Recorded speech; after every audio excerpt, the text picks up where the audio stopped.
All right, the first piece of information about portfolio allocation right here on Times Now. Let's go straight across to Amit Kumar and Pragya both joining us on this. Amit, तो external affairs ministry S Jaishankar के पास ही रहने वाली है, वो मोदी जी के साथ जाने वाले हैं G7 के लिए, और क्या आप बता सकते हैं अमित?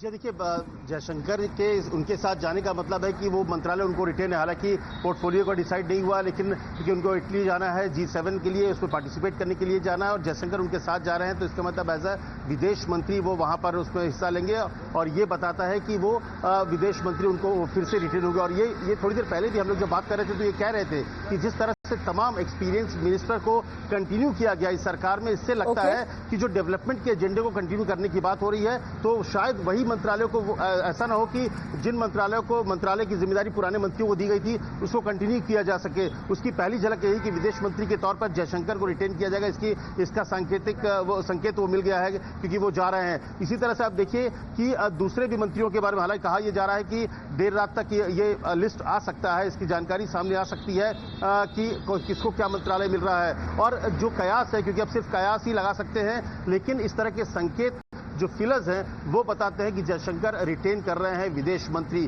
और आज जो दो बड़े फैसले हुए हैं वो ये बताता है कि जो नरेंद्र मोदी ने 15 अगस्त 2014 को अपने पहले भाषण में कहा था कि उनकी जो सरकार है, उनका जो एजेंडा है वो सिर्फ गरीब कल्याण है, गरीब के हितों की बात है, जन कल्याण और गरीब कल्याण, और उसी को आगे बढ़ाते हुए तीसरी बार जो सरकार में जो फैसले हो रहे हैं उसी की तरफ कदम बढ़ा रहे हैं। Okay, quick word from Pragya as well. Pragya, any more information and your thoughts on the decision so far?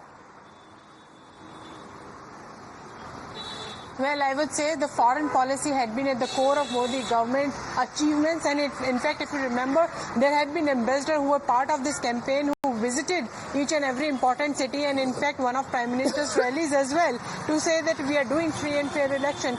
But the point is that the kind of stature that India has achieved, in fact, during Prime Minister Narendra Modi's tenure, how successfully we had done G20, everyone is, and Prime Minister had been instrumental in ensuring safe passage of Indian students across from the, war-torn cities and all, and not just Indians, but also adjoining countries like Nepal and Sri Lanka as well. Okay, I'm sorry to interrupt you, Pragya. We'll stay with this big news. We'll come back to all of our colleagues on the ground. I'm taking a very quick break. More on the other side.